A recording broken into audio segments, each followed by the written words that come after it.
Just let us know when we're live.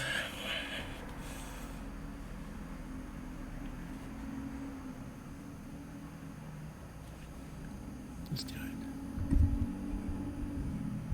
Hey guys, it's ZG's here.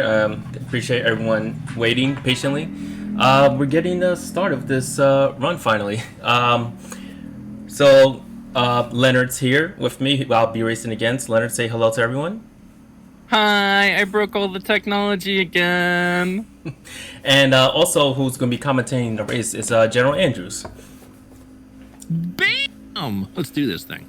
All right, so I'm going to hand it off to GA, and he'll instruct us when to start the race and going forward. All right, GA, take it away.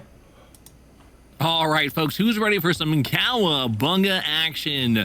Hurdles in Time, the SNES equivalent of many people's childhood dreams of a brawler that was just so perfectly embedded into our minds and to our hearts. Well, let's leave these runners on moving here in just about 2 to 3 seconds. Let me explain real quick what you see on the screen here. When you played the Super Nintendo version of this game, you had an option of easy, normal, or hard. Now, these two runners, they're going to be running on the difficulty of easy. It just means there's going to be a few less foot soldiers on different levels, and therefore, at the same time, it also means some boss patterns are going to differentiate a lot, because when that happens, that means they have to use different strategies than they would use in different difficulties. Now, they can also choose a different control type that they want to have here. You have all the way up to type L options. Their lives, they can toggle that between 3, 5, and 7. They're going to do 7 here because they're not doing any specific glitches for the game. Player dash, you can choose between auto, which means you keep holding it for about 2.5 to 3 seconds, and then you'll start sprinting.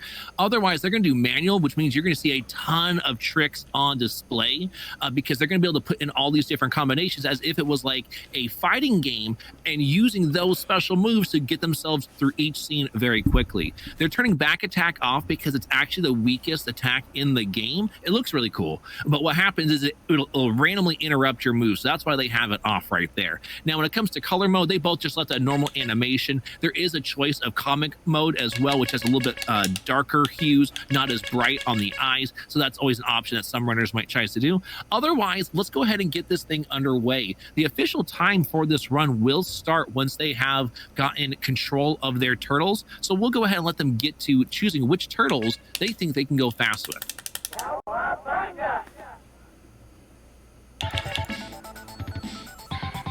And as these two runners go ahead and get themselves on that one player option, and for some reason, it looks like they're choosing Raph here. Yeah, that's the right way to go here. Raph has the hardest hitting combinations. He's also the fastest moving in the game. Yes, every single turtle has different movement speeds when you are walking in this title. So I'm going to go ahead and give these guys a 3, 2, 1 countdown. That's not technically when the timer starts. The timer starts on control, so I'll give another countdown for the timers individuals. But I'm going to get these runners underway if they both give me that they're okay. ZG, are you okay? And Leonard, are you okay? Okay. May the RNG be kind and our inputs true. All right, these two runners sound like they're ready to go, so I'm going to give them a countdown starting at 3, and on go, they should go ahead and hit start. All right, 3, 2, 1, go! All right, and now what's going to happen is as they've hit start for their character here, is they're going to skip a cutscene that they're going to have in the very beginning of this run. When they've skipped that cutscene, their timer is going to actually start on player control. So from right about now, 3, 2, 1 is when the timer is good for control.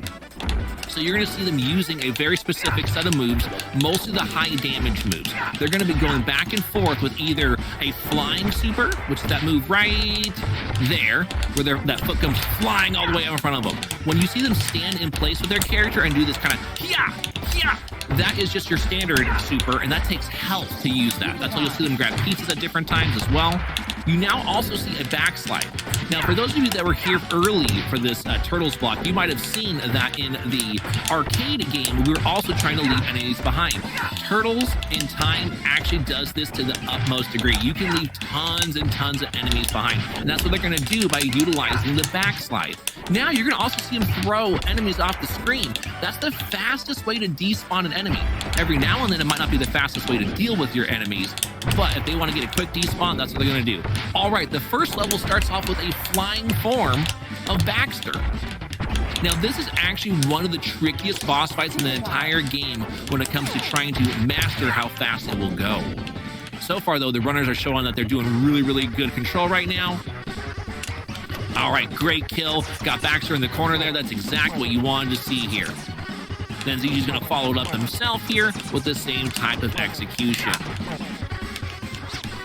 Now, as we move on to Scene 2, Episode 2, Alley Cat Blues, this is a very skinny level. Now, there's going to be a lot more mayhem happening here because, well, if you make a mistake, the enemy's going to capitalize on it even more. So now you're going to have a lot of enemies that have high health. You're noticing they have to do some different kind of strategies to take all of them out at once. There's some slams that are being used here. Obviously, you have to go home real quick, and that's what Raphael was doing by checking in on the sewers. So don't worry, that was all intentional. Roadkill Rod needs to have 16 health. But as you can tell, these runners know exactly where to stand to go ahead and get rid of them ASAP. Now, if you're paying attention, again, certain foot soldiers aren't even being interacted with. They're getting knocked off screen, they're getting left behind. That's because you don't need to fight all of them. The game will eventually despawn them if your timing is true. Now here's a bomb pizza. This instantly kills anything with 20 health or less. So it takes multiple hits if you're fighting a higher health enemy. We'll talk about that later. All right, now it's time to get on to Metalhead. Obviously one of our favorite anti-heroes in the entire series. So now they're going to try to pin him up against the wall because if they don't try to keep him pinned, he is going to do a crazy set of dance kick moves that we don't even get to see. Great work right there. Great work. All right, again, as EG continues to clear through all these enemies, you're going to soon see a auto-scroller, the first auto-scroller level, which also has such a banging track. Sewer Surfing is now about to be had. All right, Zeus is going to keep on moving here nice and smooth through there. Going to use the sewer cap to take out almost every enemy. Just one got away, and that's okay. Now it's time for Metalhead. So what's cool about this auto-scroller here is honestly, just stay alive.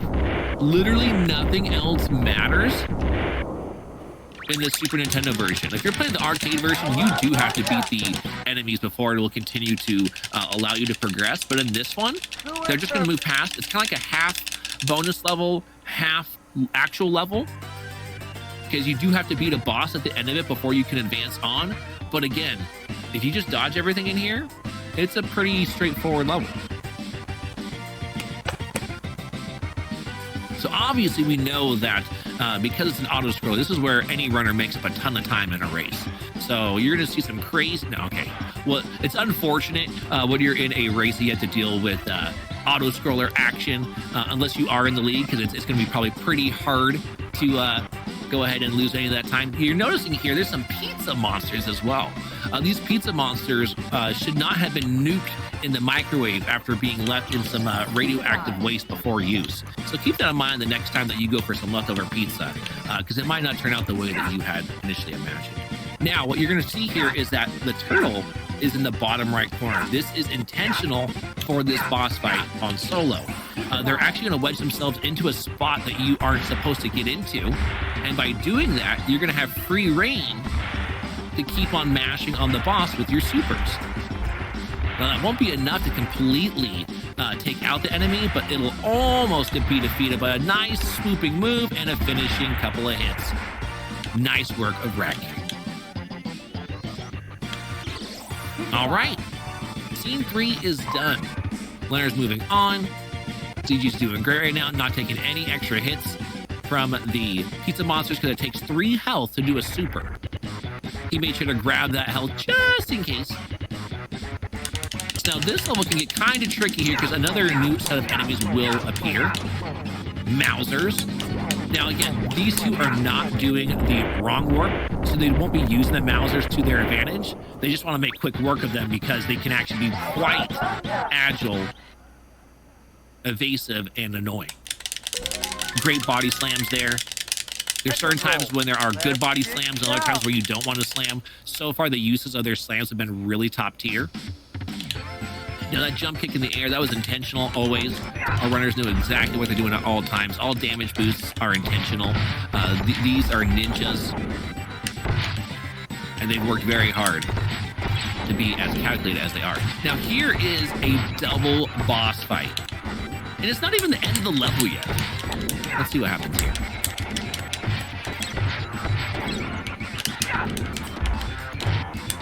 And that's the setup, folks. That is so silky smooth. Both bosses done in a matter of seconds. Excellent, excellent moves. All right, it's a Turtles game, so you know what that means. There's got to be an elevator section. So here's ours. Great start right there, everybody. Leonard getting the cartwheel combo. That cartwheel shoulders actually were 20 damage. The only turtle that can do a 20 damage move in this game is Raphael. And this game is different than the Sega version, where all foot soldiers have 17 health. This one varies anywhere between 16 to 32. All right, let's see how ZG handles this.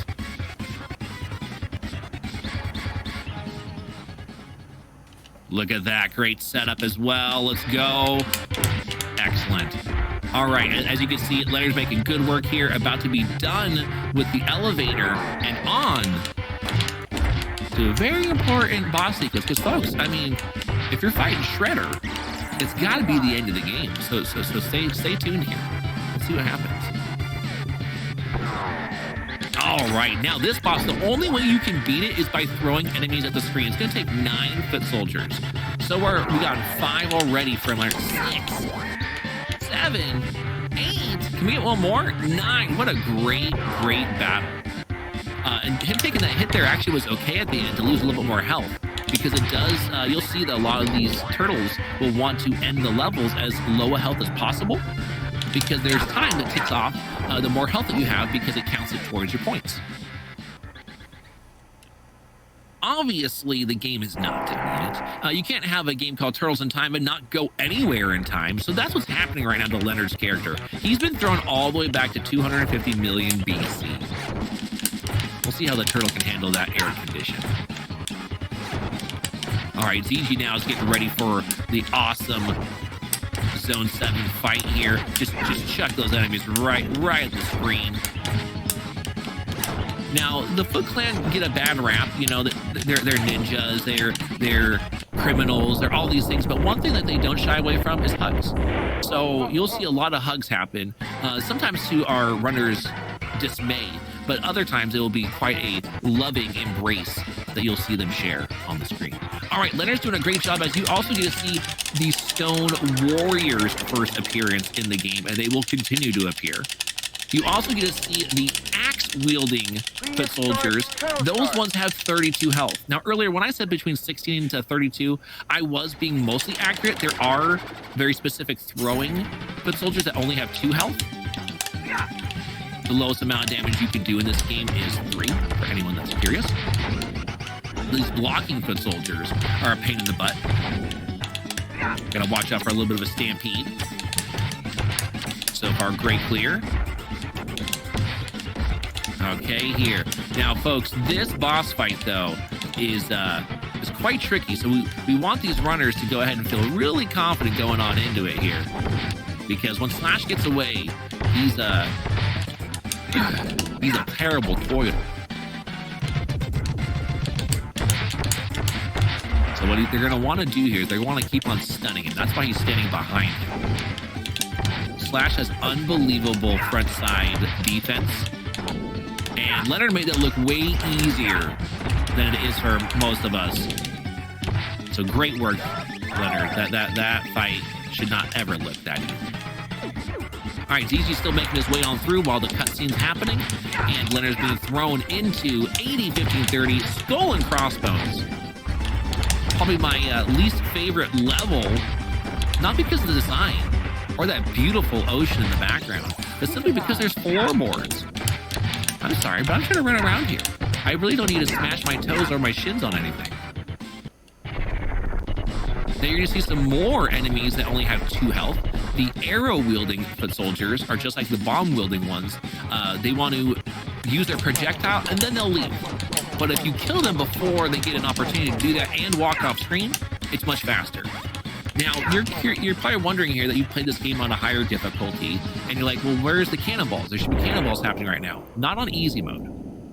On easy mode, that ship will go by, but there are no cannonballs that will fly. Great work by ZG to go ahead and take out Slash before I could even get the words out of my mouth. Good clear here on the Arrow Foot Soldiers by Leonard. Using this bomb pizza to perfection. All right, a few more bombers. All right, try to leave that guy behind. Great work. More bombers, leave that guy behind. Great cartwheel. Nice clear. Few rock soldiers. Ooh, just barely. All right, here's another double boss fight. Bebop and Rocksteady. But if you didn't know, this boss fight is actually very particular. Very, very particular. You only have to beat one of them, because then they fight each other to the death. So whenever you play this game again, just beat up on one of them, and then you can move on. You do not have to fight both of them. Great work by Leonard there. Again, same idea here for ZG. He wants to get these guys off the screen as soon as possible, even though they will leave on their own. Saving that bomb pizza. There it is. Good clears. Now, one of the banging tracks of this title is Bury My Shell at Wounded Knee. But the train level that you see over here, almost kind of a la Sunset Riders, this level is an awesome level, but it's a hard one to do fast. The enemies don't stay consistent with their lineups all the time. Great despawn there by Leonard. Didn't he have to fight that rock foot soldier? Saving that pizza intentionally. Great boss fight by ZG. Another little obstacle that kind of helps on the level. You see how that just cleared out all those guys, and then he's able just to slide past it right onto Leatherhead. So now, for those of you that are fans of the Michael Jackson video game, you might enjoy the end of this fight by the time we see it here in just a couple of seconds. There's a little ode here. Look at that. A little bit of that Thriller, huh? Look at that. That was nice. Ooh. All right. That slam was intentional there by ZG. That way you take out one of the high health enemies, the sword-wielding Bluefoot soldiers. They have 24 health. Those tuning fork foot soldiers that are blue, those actually only have 20. The runners know and have all these HPs memorized by now, and that's why they know what moves they want to use, if that's going to be a normal super, if that's going to be the cartwheel special, or maybe just even a basic attack, because they know it's going to finish off the enemy. All right, here's our last auto-scroller of this run. Good old the year 2020. You know, it was an interesting thing to go ahead and joke about that, you know, back in the day when we started running this title. And so it's really interesting to see that this is the future, right? We're on these hoverboards here. You got foot soldiers throwing bombs at you. I mean, I guess that is accurate. This is still accurate to this day, you know? All right, so what happens again with this level? The level's going to keep on progressing regardless of what goes on with the enemies. And it comes down to the boss fight. Now, this boss fight, though, has a very particular set of patterns each and every time you fight him on each differing difficulty.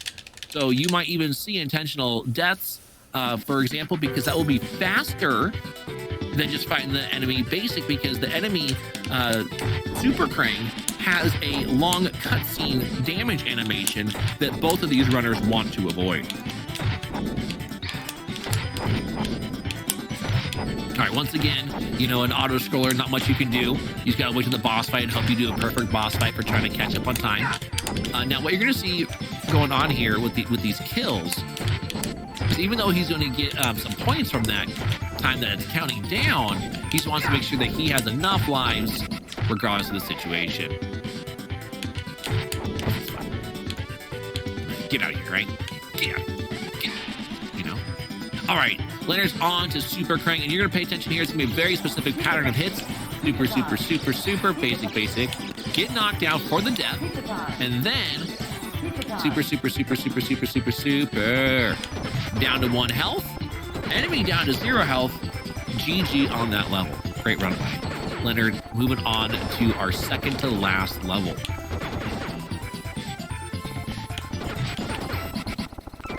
So you're going to see here ZG's intention taking some damage because ZG also wants to take the death on the Super Crank fight. All right, here's the longest level in the entire game. Good old AD 2100, where no turtle beside the speedrunning turtle has ever been before. You also get to see some robot walkers, another set of enemies that are entirely annoying, even though they look kind of cutesy cool. All right, great setup here so far by Leonard. Clearing out these waves rather quickly. Ooh, dodge that ninja star. Very good work. Again, some of the fast foot soldiers, they really get out of position if you don't hit them immediately. Great setup so far by ZG. And he's just going to finish him off with supers. There it is.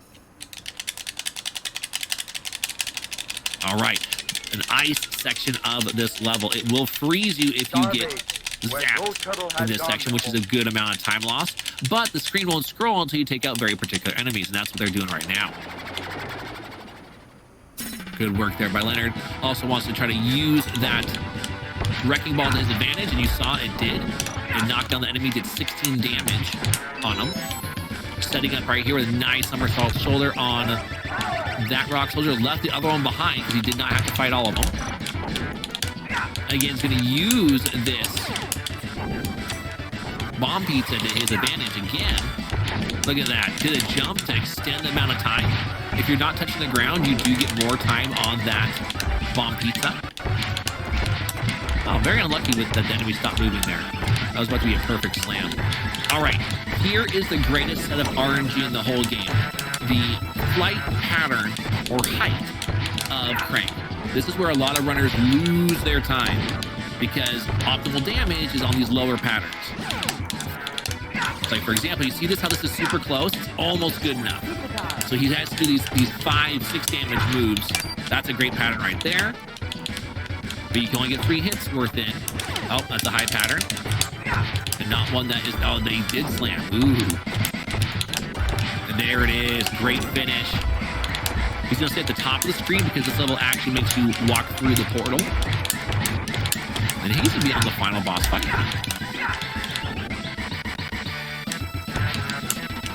Now, Super Shredder actually is really annoying on easy because his movement pattern is a lot different. So we're going to hope here that he cooperates for Leonard.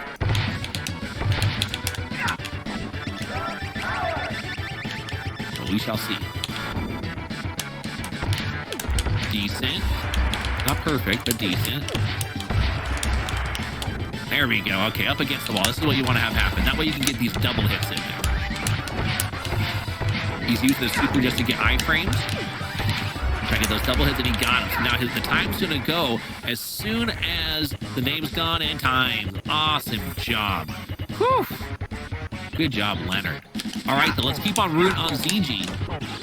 Keep on rooting on ZG, because ZG's at just 2 bosses left.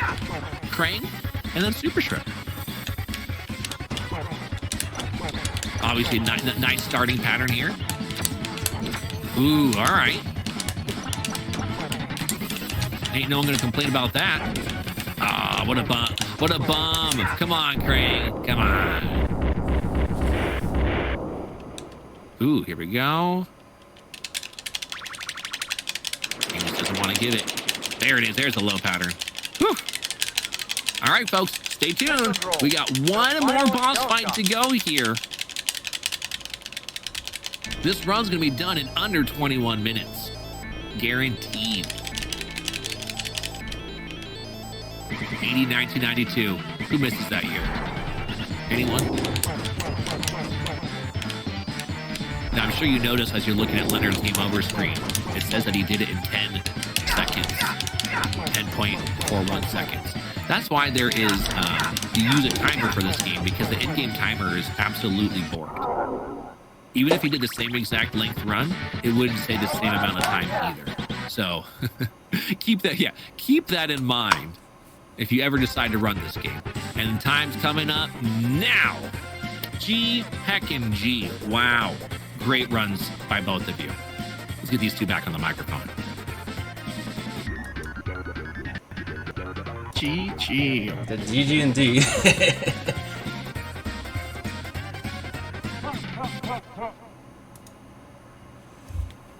And that was absolutely stellar to see.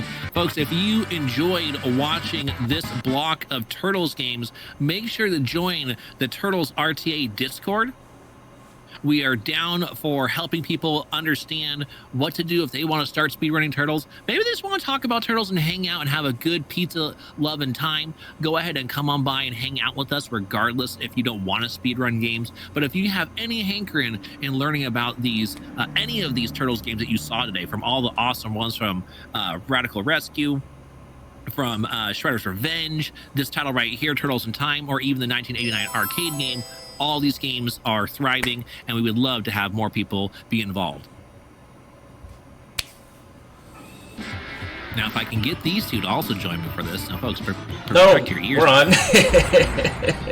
We'll get a 3, 2, 1 cowabunga. How about that? Yes. All right. 3, 2, 1. Cowabunga!